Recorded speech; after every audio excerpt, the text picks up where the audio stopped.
Hi viewers, welcome to our channel. Present మనతో పాటు దాము బాలాజీ గారు సీనియర్ జర్నలిస్ట్ ఉన్నారు. వారితో ఒకసారి మాట్లాడదాం. సార్ నమస్కారం. నమస్తే సార్, తెలంగాణలో మావోయిస్టులు పెద్ద ఎత్తున లొంగిపోవడానికి సిద్ధంగా ఉన్నారని చెప్పేసి తెలుస్తుంది సార్. ముఖ్యంగా సెంట్రల్ కమిటీ మెంబర్ అయిన రాజిరెడ్డి, అలాగే స్టేట్ లీడర్స్ చాలా మంది ఇప్పుడు లొంగిపోబోతున్నారని, వీళ్ళు మామూలుగా హిడ్మా ఎన్కౌంటర్ కంటే ముందే పోలీస్ అదుపులో ఉన్నారు. సో ఎన్కౌంటర్ తర్వాత ఇప్పుడు దీన్ని ఒక భారీగా ప్లాన్ చేసి వీళ్ళ సరెండర్ కు కూడా రేవంత్ రెడ్డి గారిని ఇన్వైట్ చేసి అదొక పెద్ద ఈవెంట్ లాగా చేయాలని చెప్పేసి ఒక ప్లాన్ చేస్తున్నట్టుగా తెలుస్తుంది.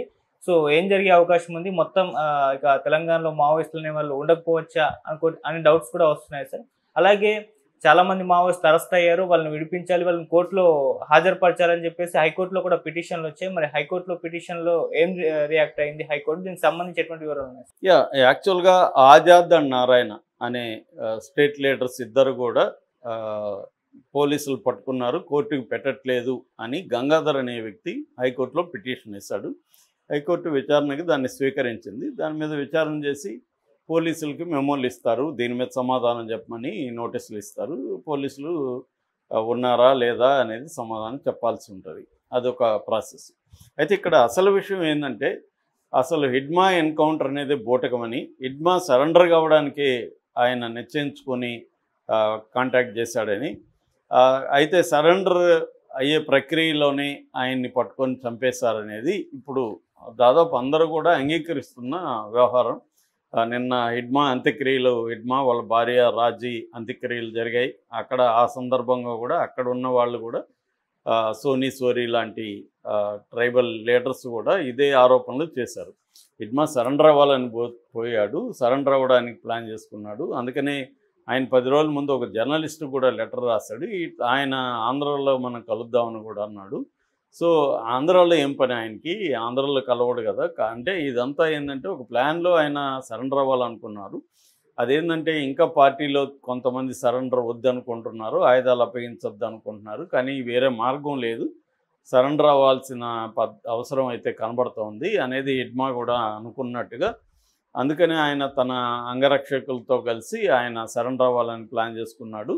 కానీ పోలీసులు హిడ్మా మీద కక్ష ఉంది. ఎందుకంటే సిఆర్పిఎఫ్ కావచ్చు, లేకపోతే కోబ్రా కావచ్చు, డిఆర్జీ కావచ్చు, ఇలా రకరకాల పారామిలిటరీ బలగాల్ని హిడ్మా చంపాడని, దాదాపు ఒక 200 మంది చావుకు ఆయన కారణం. కాబట్టి అతన్ని సరెండర్ కానికూడదు, చంపేయాలని వీళ్ళు నిర్ణయించుకుని అతను చంపేసి ఎప్పట్లాగే ఎన్కౌంటర్ కట్టుగా తలుతున్నారని తెలిసింది. ఈ నేపథ్యంలో ఇప్పుడు మరికొన్ని వార్తలు వైరల్ అవుతున్నాయి. అసలు దేవ్జీ కూడా పోలీసుల అదుపులోనే ఉన్నాడు, అతన్ని కూడా రేపో మాపో చంపేస్తారనే వార్తలు కూడా వస్తున్నాయి. ఇప్పుడు కొత్తగా ఒక వార్త వస్తుంది. అదేంటంటే central committee member Rajireddy, Maoist leader, ఆయన ఈరోజే రేపు సరెండర్ అయిపోబోతున్నాడు అనేది కొత్త వార్త.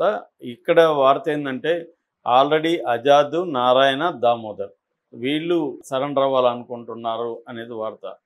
ఆజాద్ అండ్ నారాయణ సరెండర్ అవ్వాలని తెలంగాణ ప్రభుత్వాన్ని అప్రోచ్ అయ్యారని. అయితే తెలంగాణ పోలీసులు ఏంటంటే, మీరిద్దరు సరెండర్ అయితే సరిపోదు, ఒక సెంట్రల్ కమిటీ స్థాయి మెంబర్ సరెండర్ అయ్యేట్టుగా మీరు ప్రయత్నించండి, అది పెద్ద ఎత్తునప్పుడు ప్రోగ్రాం చేద్దాము, దానికి సీఎం కూడా వస్తారు అనేది చెప్పారని వాళ్ళు అప్పటి నుంచి ట్రై చేస్తున్నారని. కానీ తిప్పిరి తిరుపతి అలియాస్ దేవ్జీ మాత్రం సరెండర్కి ఒప్పుకోలేదని, అట్లాగే దామోదర్ సరెండర్ అవ్వాలనుకున్నా కూడా ఇంకొక మావోయిస్ట్ నాయకుడు, ఆయన స్టేట్ లీడరు, సో అనుకున్నా కూడా ఆయన భయపడ్డాడని. ఎందుకంటే హిడ్మాని కూడా సరెండర్ అవుతాను చంపేస్తాను, తను కూడా అలాగే ఏమన్నా చంపేస్తారేమో అనేది ఆయన అనుకుంటున్నాడు అనేది ఒక వార్త. ఏదేమైనా పెద్ద ఎత్తున ఇక్కడ సరెండర్లు చేయించి, సెంట్రల్ కమిటీ, స్టేట్ కమిటీ లీడర్లను సరెండర్ చేయించి, దానికి రేవంత్ రెడ్డి హాజరయ్యి ఎట్లాగైతే మల్లోజుల వేణుగోపాల్ సరెండర్ని పెద్ద గ్రాండ్ ఈవెంట్ లాగా చేసి, దేవేంద్ర ఫడ్నవీస్ మహారాష్ట్ర ముఖ్యమంత్రి డైరెక్ట్గా వచ్చి మల్లోజుల దగ్గర ఉన్న ఏకేపాట్సం తనకి తీసుకొని తన దగ్గరున్న రాజ్యాంగాన్ని మల్లోజులకి ఇచ్చాడు, ఇక్కడ కూడా అదే సిమిలర్ పద్ధతులు ఆయుధాలతో వీళ్ళు కూడా వస్తారు. రేవంత్ రెడ్డి ఆ గన్ను తీసుకొని రేవంత్ రెడ్డి రాజ్యాంగం ఇస్తాడు వాళ్ళకి. ఇది కానీ చేస్తే రేవంత్ రెడ్డికి కూడా నేషనల్ వైడ్ ఒక పేరు వస్తుంది, మావోయిస్టుల సరెండర్లో రేవంత్ రెడ్డి కీలక పాత్ర పోషించాడని, రేవంత్ రెడ్డి కూడా మంచి ఎక్స్పోజర్ వస్తుందని ఇది రేవంత్ రెడ్డి కూడా థింక్ చేస్తున్నట్టుగా చెప్తున్నారు. అంటే ఒక రకమైన పోటీ వాతావరణం, మా దగ్గర సరెండర్ అవ్వండి, మా దగ్గర సరెండర్ అవ్వండి. సో ఆ కైండ్లో ఇప్పుడు రేవంత్ రెడ్డి వీళ్ళని సరెండర్ అవ్వాలనుకొని వచ్చిన వాళ్ళని ఆపి వీళ్ళకి గెస్ట్ హౌస్లు అది చూపించి పెద్ద ఎత్తున ఒక 50 మందితోనో 60 మందితోనో, అందులో కొంతమంది స్టేట్ లీడర్లు, కనీసం ఒక్క సెంట్రల్ కమిటీ మెంబరు ఉంటే ఒక గ్రాండ్ ఈవెంట్ లాగా నేషనల్ మీడియా అది అట్రాక్ట్ చేస్తుంది అనేది చెప్తున్నారు.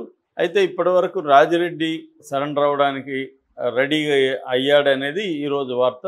కాకపోతే ఇక్కడ డెడ్ లైన్ కూడా ఉంది రేవంత్ రెడ్డి ప్రభుత్వానికి. ఎందుకంటే 28 నుంచి 30 వరకు 2 రోజుల పాటు ఛత్తీస్గఢ్లో ఆల్ ఇండియా డీజీపీల సమావేశం, అంటే ఈ నక్సలైట్ ఉద్యమం, మావోయిస్టు ఎక్కడెక్కడ ఉందో ఆ రాష్ట్రాల డీజీపీల సమావేశం జరుగుతుంది. దీనికి సాక్షాత్తు ప్రధానమంత్రి మోడీ అండ్ అమిత్ షా ఇద్దరు హాజరవుతున్నారు 28. ఇక్కడ తెలంగాణ డీజీపీ కూడా వెళ్ళాల్సి ఉంటుంది, శివధర్ రెడ్డి కూడా. అంటే ఈ కాంటెక్స్ట్లో దానికి ముందే కానీ, ఆ సమావేశానికి ముందే కానీ ఈ లొంగుబాటు ఇది కానీ జరిపేస్తే దీనికి ఒక వాల్యూ ఉంటుంది, అక్కడ కూడా ఇది ప్రస్తావిస్తారు. కాబట్టి దానికంటే ముందే చేయాలని సెంట్రల్ గవర్నమెంట్ కూడా అదే అనుకుంటుంది.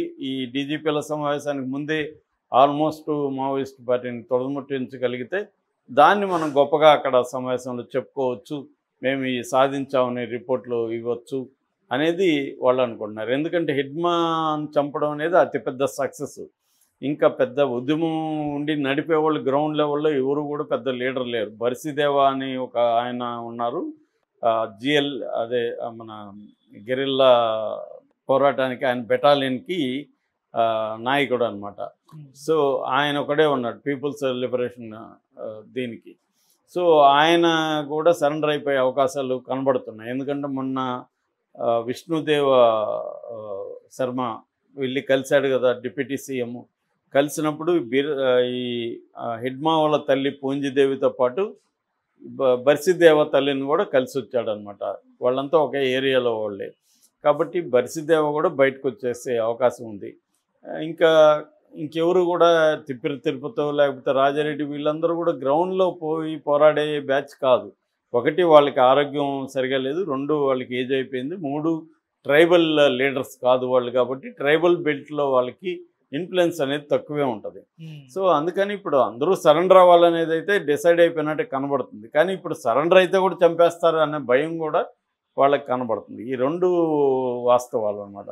ఒకటైతే సరెండర్ అయిపోవాలి, సరెండర్ అయినా కూడా చంపుతున్నారు కదా అన్న ఒక భయాందోళనలు కూడా ఉన్నాయి. ఎందుకంటే హిడ్మాని సరెండర్ అయినా కూడా చంపారనేది ఇప్పుడు అందరికీ అర్థమైంది.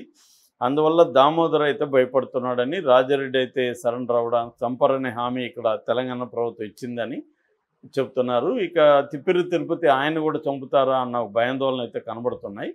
సో ఏదేమైనా 28 లోపలనే, అంటే ఈరోజు 21 కదా, ఇంకొక 3-4 డేస్లోనే ఒక పెద్ద సరెండర్ ప్రోగ్రామ్ని మనం తెలంగాణలో హైదరాబాద్లో చూడొచ్చు. ఇది కూడా ములుగులో కానీ లేకపోతే భద్రాద్రి కొత్తగూడెంలో కానీ సరెండర్ కార్యక్రమం పెడదాము, అక్కడ అటవీ ప్రాంతం కాబట్టి అనేది కూడా ముందు పోలీసులు అనుకున్నారు. కానీ ఇక్కడ సీఎంఓ ఆఫీస్లో మాత్రం అట్లా కాదు, హైదరాబాద్లో పెడితే నేషనల్ మీడియా అట్రాక్షను అదంతా ఉంటుంది, హైలైట్ అవుతుంది. ఎక్కడో కొత్తగూడెంలో లేకపోతే ములుగులో పెడితే అంత హైలైట్ అవ్వదనేది సీఎంఓ ఆఫీస్ అనుకుంటున్నట్టుగా కూడా వార్తలు వచ్చాయి. ఏదేమైనా హైదరాబాదులో పెద్ద ఎత్తున ఈ లొంగుబాటు కార్యక్రమం సెంట్రల్ కమిటీ రాజిరెడ్డి, ఆజాద్, నారాయణ, ఒకవేళ కలిసి వస్తే దామోదర్ అండ్ తిరుపతి కూడా సరెండర్ అయ్యే అవకాశం అయితే ఉంది. ఓవరాల్గా మావోయిస్టు పార్టీ లీడర్లందరూ సరెండర్ అయిపోవడం లేదా చనిపోవడం అనేది డెడ్ లైన్ కంటే ముందే జరిగిపోయే అవకాశం ఉంది. అమిత్ షా పెట్టిన డెడ్ లైన్ 31 మార్చి 2026, కానీ ఆ లోపలే ఇంకా 4.5 నెలల దాకా ఉంది. సో ఆ లోపలే ఖాళీ అయిపోయే అవకాశాలు కనబడుతున్నాయి. Okay sir, thank you so much.